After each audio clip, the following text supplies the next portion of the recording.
The full-scale war in Ukraine has been raging for 3 years now.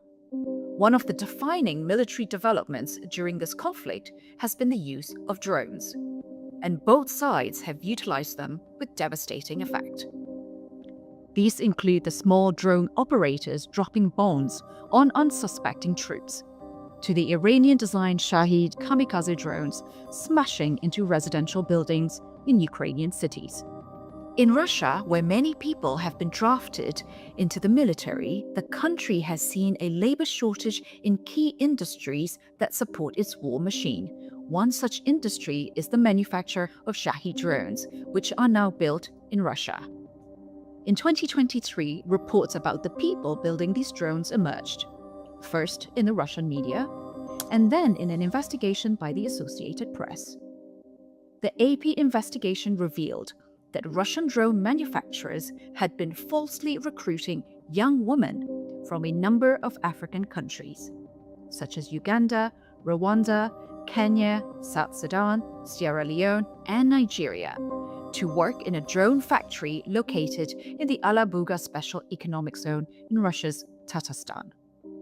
The young woman applied through an online advertisement called Alabuga Start, which falsely advertised a work-study program in industries like catering or hospitality, and offered free plane tickets and money. But the workers are unaware of the reality, where they were put to work in factories building drones that would be launched against Ukraine. Now, for context, according to the Global Organized Crime Index, labor exploitation and false recruitment practices fall under human trafficking, as it involves a form of coercion, deception, abduction, or fraud. And Eastern Africa leads globally for the most pervasive human trafficking market, with a score of 7.78 out of 10. 6 out of the 9 countries in the region, roughly about 67%, score 8 or higher for human trafficking, and is only equaled in the region by arms trafficking. Russia itself has relatively high levels of human trafficking as well, with a score of 7.5 out of 10. Concerns around the example of Alabuga Start have been raised, and whether or not it is an example of human trafficking. New research from the Global Initiative Against Transnational Organized Crime looks specifically into this question, and I'm delighted to say that we are joined by Julia Stanyard, Senior Analyst at GI-TOC. Julia, welcome to the Index. Now let's get into this topic. We've touched on the example of Alabuga Start in the introduction. Can you give us a brief overview of what the key issue is here? Sure. Thanks, Lynn, and thanks for having me on the podcast. So really the key issue that we found here, what's going on at the Alabuga, as you said, which seems to be a pretty unique example, is one really of fraudulent recruitment. So they're reaching out to these young women, primarily in Africa, but also Latin America, South Asian countries, for recruitment to this region, saying that this is a very unique and good kind of employment opportunity for them.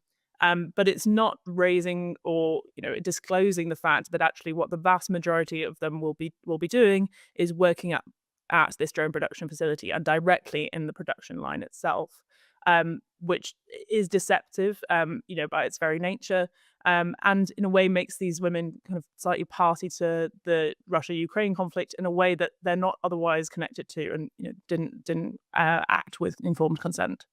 You've mentioned that, it is usually women, young women that are being recruited, but can you maybe explain a little bit more on who are being targeted and how old are they? So the vast majority of the recruitment adverts that we've seen relating to this program, because they are advertising very widely online, is targeting women between the ages of 18 to 22. We found some isolated examples from earlier in the program. It started around 2022, where they seem to be targeting a little younger than that, aged 16 to 22. And this has previously been focused primarily on African countries. So they've recruited from Uganda, Kenya, Burkina Faso, lots of countries in Africa, but it's now expanded more globally. And they're now kind of accepting applications from people in around 85 countries. And that includes Latin America, South Asian countries, and countries bordering Russia as well. Another a related aspect to this is that they are also using student labour from a polytechnic college at the Alabuga SEZ, Alabuga Polytech, again to work in the drone production. And that includes underage students as well, aged around 16 and above, who, in a similar way to the Alabuga Start program, are brought into the Polytech, thinking that this is for training, and then are in fact basically being used as labour, against their kind of understanding and against their will. Now, online recruitment, right, is the key way in which people then apply for these positions and then take them up.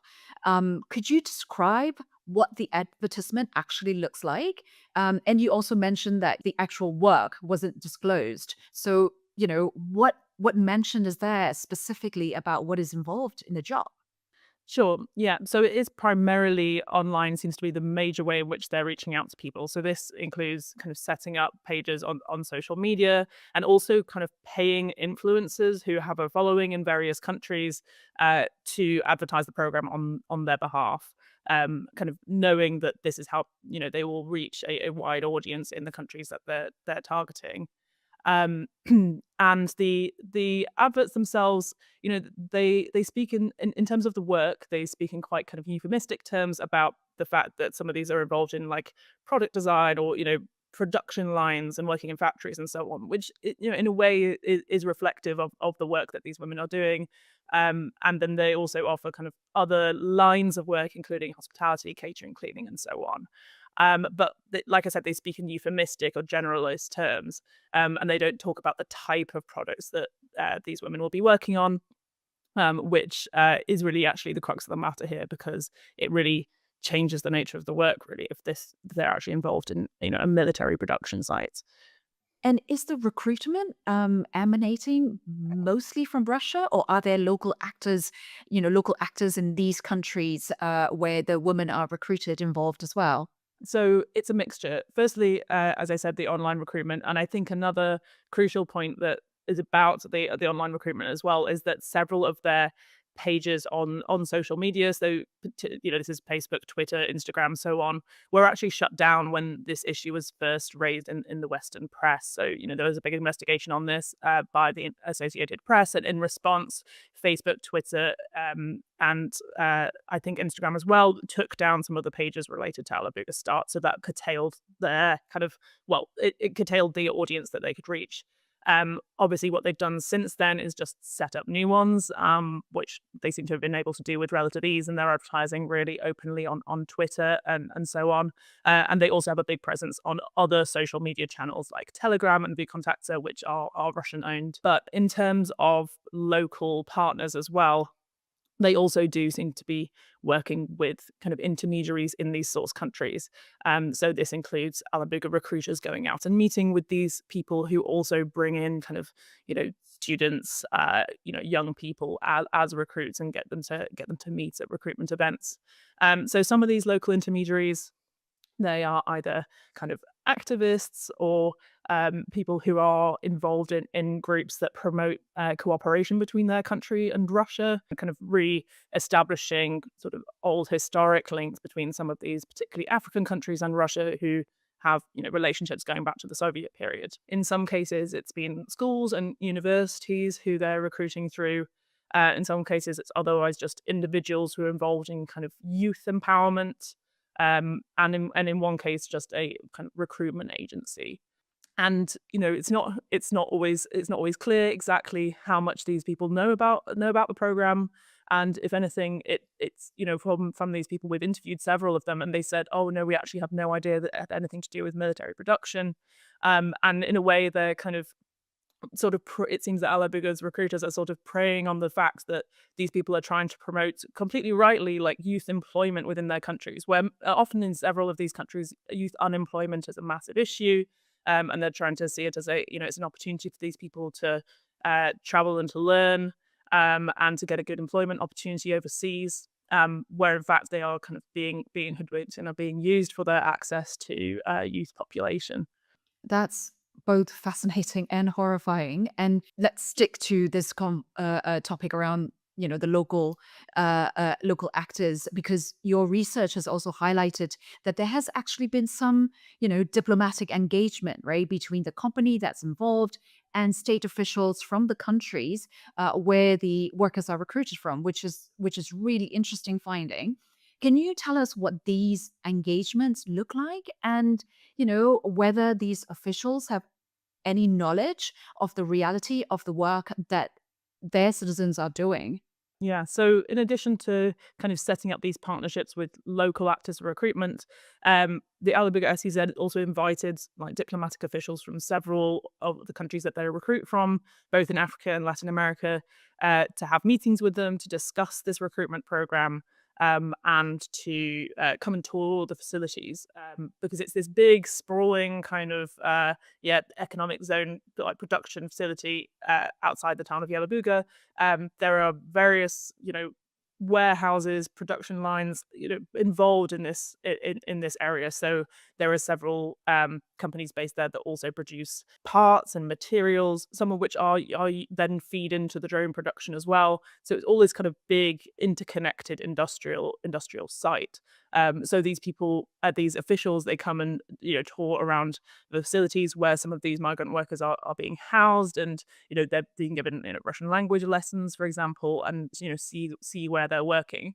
And obviously, in some ways, that looks like a very kind of transparent approach, but it's not clear that they then it's disclosed to them that it's also involved in drone production. Like, say, for example, there was one Ugandan member of parliament who had toured the facility, and he reported to a Ugandan newspaper that what he was shown was some of these students and migrant workers working on the production of parts for tractors. Maybe it's that it wasn't disclosed to him, or maybe it was a different part of the facility. It's really not clear. Once you actually come down to the detail, it's like, was that really shared with him? Was that really what these people were working on? And actually, it's not entirely clear where the deception lies, but what we do know absolutely for certain is that these drones are produced at that site, and that some of these migrant workers are involved in doing so.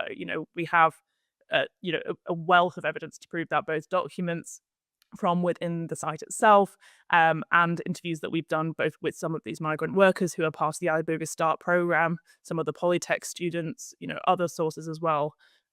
So there does seem to be a real disconnect between this kind of very positive diplomatic engagement between the Alabuga SEZ officials and their source countries, and also the deceptive element of what really is going on there. Because for these diplomatic officials, what you see in many ways is that, of course, their interest is to promote employment of their citizens overseas and in Russia, where they're based, and to promote international cooperation and so on. So it's something that, placed in the right light, you see as being within their interest. But actually, there does seem to be these question marks around what these workers are doing, both in terms of the work itself, and then, of course, the working conditions that they're working in. Yeah, so let's talk about the workers now. Starting with, what opportunities are they expecting when they joined Alabuga Start? So what we found out when we spoke to several of these women who'd been recruited is that they join seemingly under the impression that it is a work study program. Some of them, we spoke to at least one or two who were saying that they were hoping to kind of pursue it, to then pursue opportunities to go to university in Russia, and this would be a stepping stone within that, and that they would have much more kind of training as part of this sort of industrial work that they would be doing, and that they were very disappointed when they arrived, and actually there is no training involved apart from Russian language lessons, but then they are working incredibly hard within this program. And you can see that in some of the adverts as well, that they do frame it in a very ambiguous way. Like, it's either described as a scholarship, it is described as a work study program. Some of them refer to like ongoing training that these students might have.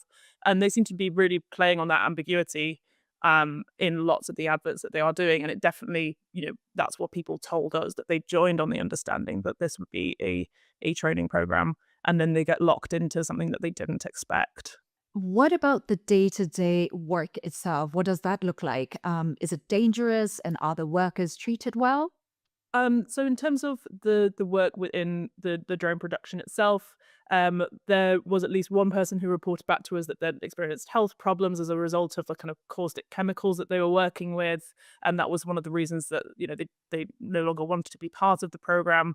And those same reports come out in other media that have covered this as well.